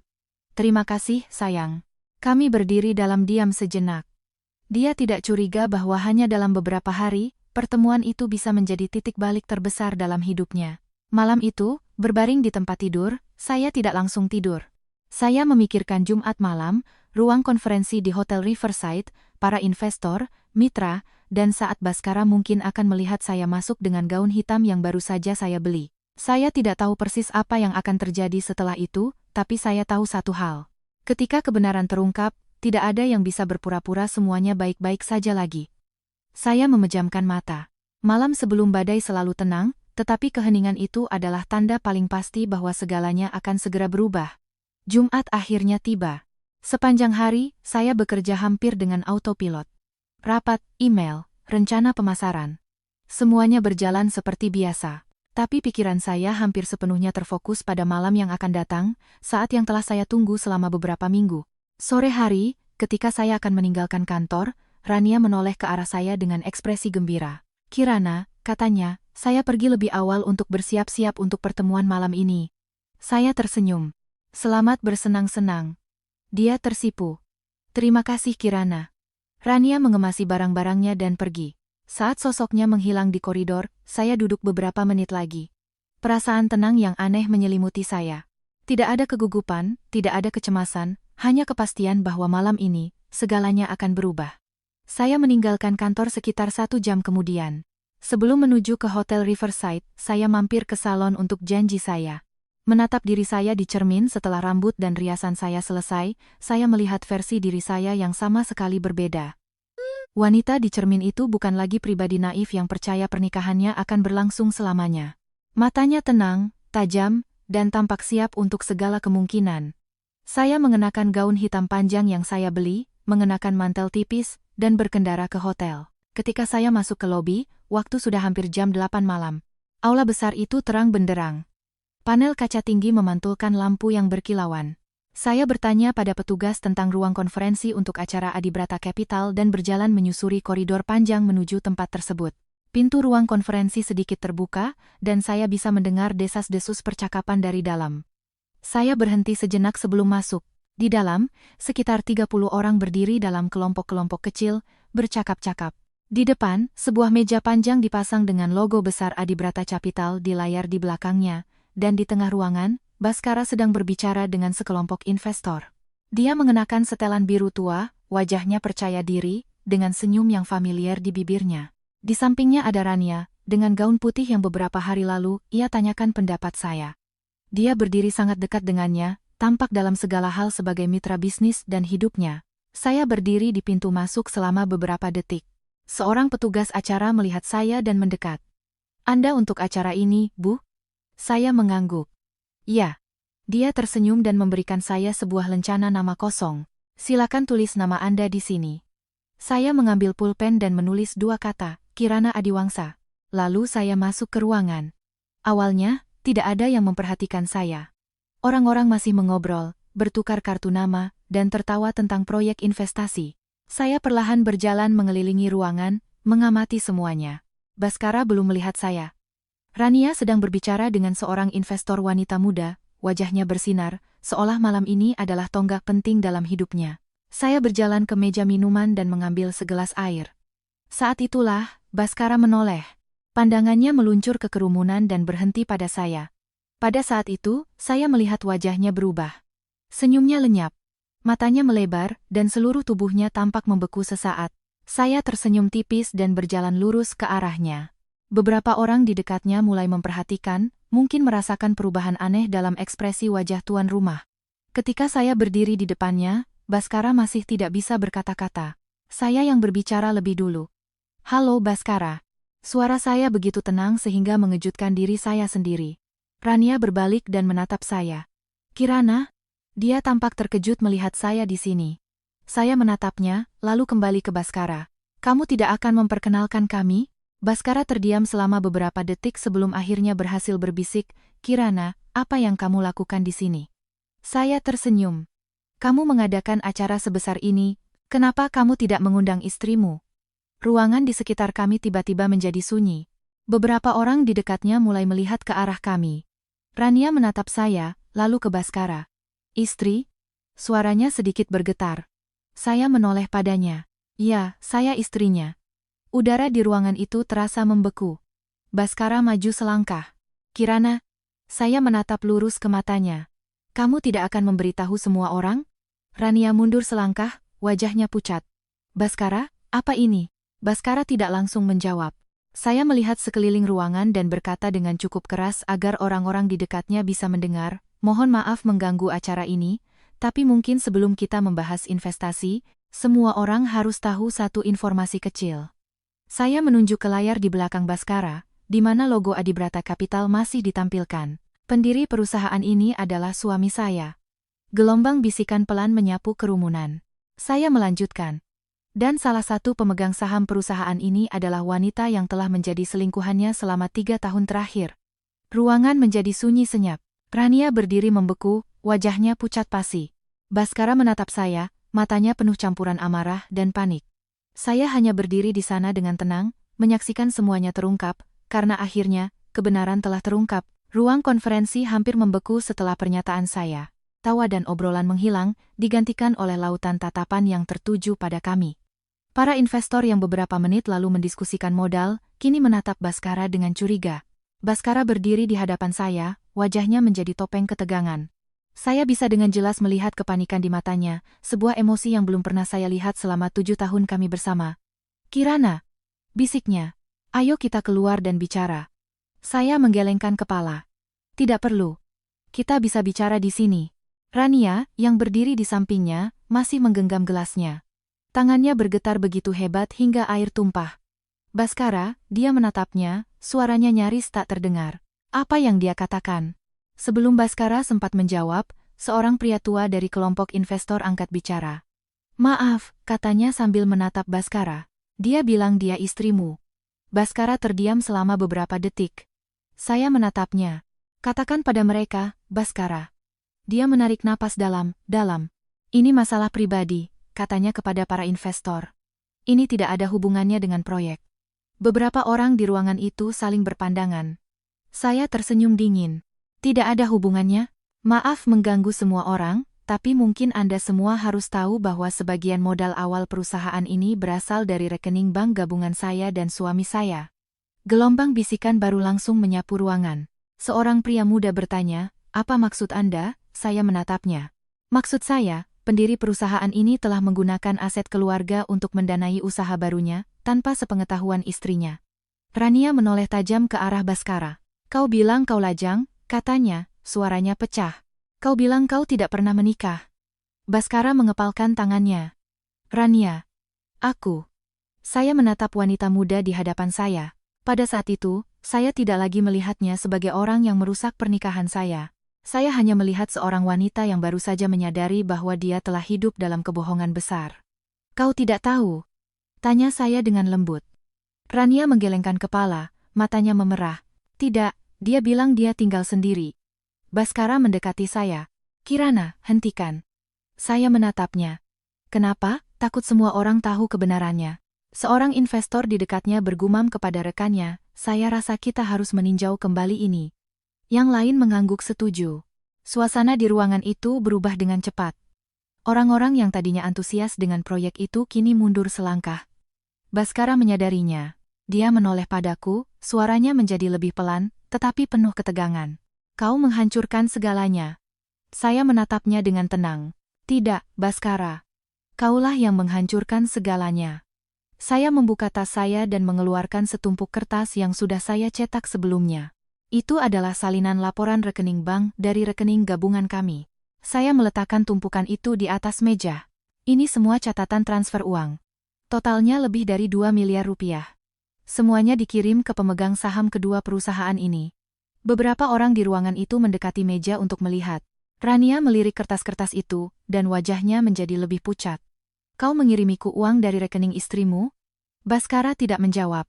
Investor tua itu menggelengkan kepala. Saya rasa kita harus menunda pertemuan ini. Yang lain menambahkan, setuju. Ini perlu diperjelas. Satu persatu, orang-orang mulai meninggalkan ruangan. Pertemuan investor yang menjanjikan itu hancur dalam hitungan menit. Baskara berdiri di tengah ruangan, wajahnya pucat. Rania menatapnya dengan ekspresi pengkhianatan murni. Kau bilang kau mencintaiku, bisiknya. Kau bilang kita akan menikah, Baskara mendekatinya. Rania, aku bisa jelaskan. Dia mundur. Jelaskan apa? Bahwa kau punya istri. Bahwa kau membohongiku selama 3 tahun? Air mata mengalir di wajahnya. Saya berdiri beberapa langkah jauhnya, tidak berkata apa-apa lagi. Kebenaran kini berbicara untuk dirinya sendiri. Rania menatap saya. Bu, sudah berapa lama Anda tahu? Beberapa minggu. Dia menundukkan kepalanya, air matanya jatuh ke gaun putihnya. Saya tidak tahu, katanya terisak. Saya bersumpah, saya tidak tahu. Saya mengangguk sedikit. Saya percaya padamu. Dia menatap Baskara untuk terakhir kalinya. Kau tidak hanya mengkhianati istrimu, kau juga mengkhianatiku. Dengan kata-kata itu, dia berbalik dan berjalan keluar dari ruang konferensi. Pintu tertutup di belakangnya, hanya menyisakan Baskara dan saya di ruangan itu. Dia berdiri diam selama beberapa detik, lalu menatap saya, matanya penuh amarah. Sekarang kau bahagia? Saya menatapnya dengan tenang. Belum. Tapi setidaknya sekarang semua orang tahu kebenarannya. Baskara tertawa getir. Kau pikir kau menang dengan melakukan ini? Saya mengangkat bahu. Ini bukan kompetisi. Ini hanya konsekuensi dari tindakanmu. Dia tidak berkata apa-apa lagi. Hanya berdiri di sana, menatap ruangan yang kosong. Adapun saya berbalik dan berjalan keluar dari ruang konferensi. Pernikahan saya telah berakhir jauh sebelum malam ini. Saya berjalan keluar dari ruang konferensi saat pintu tertutup di belakang saya. Koridor Hotel Riverside jauh lebih sunyi daripada ruangan tempat badai baru saja meletus. Suara sepatu hak saya bergema pelan di lantai marmer yang dipoles. Saya berjalan perlahan, tidak terburu-buru, tidak menoleh ke belakang. Pintu lift terbuka, dan saya masuk ke dalam, menatap pantulan diri saya di baja yang mengkilap. Wajah saya lebih tenang dari yang saya duga, tidak ada air mata, tidak ada ledakan amarah, hanya perasaan jernih bahwa sebuah bab dalam hidup saya baru saja ditutup. Ketika lift mencapai lobi, saya melangkah keluar. Malam di Jakarta sama sibuknya seperti biasa. Mobil-mobil mengalir, lampu jalan keemasan membentang di sepanjang jalan utama. Kota terus bergerak, bahkan ketika hidup saya telah berubah begitu drastis dalam beberapa jam singkat. Saya berdiri di depan hotel selama beberapa menit, menarik napas dalam-dalam. Ponsel saya bergetar. Nama Soraya muncul di layar. Saya menjawab. Semuanya sudah berakhir, kata saya. Soraya terdiam sejenak. Kamu baik-baik saja? Saya menatap lalu lintas yang lewat. Aku baik-baik saja. Soraya menghela napas lega. Bagaimana kejadiannya? Saya menceritakan secara singkat peristiwa di ruang konferensi. Ekspresi wajah Baskara saat melihat saya, reaksi Rania, kepergian para investor. Ketika saya selesai, Soraya tertawa kecil. Kau tahu, itu mungkin pertemuan investor paling berkesan dalam hidupnya. Saya tersenyum tipis. Mungkin. Apa langkahmu selanjutnya? Tanya Soraya. Saya melihat ke langit malam. Perceraian. Jawaban Soraya langsung. Aku akan membantumu. Bukti yang kamu kumpulkan sangat penting. Aku tahu, kata saya. Dia menggunakan aset gabungan kalian untuk mendanai perusahaannya dan mendukung kekasihnya. Itu akan sangat membantumu, Soraya menegaskan. Kami berbicara beberapa menit lagi sebelum menutup telepon. Saya berjalan ke tempat parkir, membuka pintu mobil, dan duduk di kursi pengemudi. Sebelum menyalakan mesin, saya melirik ponsel saya sekali lagi. 12 panggilan tak terjawab. Semua dari Baskara. Saya meletakkan ponsel di kursi penumpang tanpa menelepon kembali. Beberapa percakapan tidak lagi diperlukan. Saya berkendara kembali ke apartemen kami. Ketika saya membuka pintu, rumah yang familiar itu sunyi seperti biasa. Tetapi perasaan di dalam diri saya berbeda, tidak lagi berat seperti pada hari-hari pertama penemuan, melainkan kelegaan yang ringan dan kosong. Saya berjalan ke balkon. Dari sana, saya bisa melihat sungai yang berkilauan dengan pantulan lampu. Angin malam meniup rambut saya. 7 tahun pernikahan, 3 tahun pengkhianatan, beberapa minggu untuk mengungkap kebenaran. Saya tidak tahu apa yang menanti di masa depan, tetapi setidaknya, saya tahu saya telah memilih untuk menghadapi kebenaran, bukan terus hidup dalam kebohongan. Sekitar tengah malam, pintu depan terbuka. Baskara masuk, dia berdiri di ruang tamu sejenak sebelum melihat saya di balkon. "Kirana," suaranya serak, saya berbalik, "kau sudah pulang." Dia berjalan ke balkon. Udara di antara kami terasa berat, tetapi tidak setegang di ruang konferensi. Baskara menatap saya. "Kau harus melakukan itu." Saya menatap lurus ke matanya. "Kau pikir aku punya pilihan lain?" Dia terdiam. Saya melanjutkan. 3 tahun, Baskara. Kau hidup ganda selama 3 tahun. Kau membohongiku, dan kau membohonginya. Kau menggunakan uang keluarga kita untuk membangun kehidupan baru. Baskara mengepalkan tangannya. "Aku akan memberitahumu." Saya tertawa pelan, tanpa sukacita. "Kapan?" "Setelah kau membeli apartemen? Setelah perusahaanmu mendapat pendanaan?" Dia tidak menjawab. Setelah keheningan yang lama, dia berkata pelan, "Maaf." Saya menatapnya selama beberapa detik. "Maafmu sudah terlambat." "Mari kita bercerai," kata saya, suara saya benar-benar tenang. Baskara memejamkan mata sejenak. "Kau sudah memutuskan?" "Ya." "Soraya akan menghubungi pengacaramu." Dia mengangguk pelan. Tidak ada pertengkaran, tidak ada permohonan. Hanya 2 orang yang berdiri di hadapan akhir yang keduanya tahu tak terhindarkan. Baskara kembali ke dalam lebih dulu. Saya tinggal di balkon sedikit lebih lama. Menatap lampu-lampu kota, saya tiba-tiba menyadari bahwa terkadang, mengakhiri sesuatu adalah satu-satunya cara untuk benar-benar memulai kembali.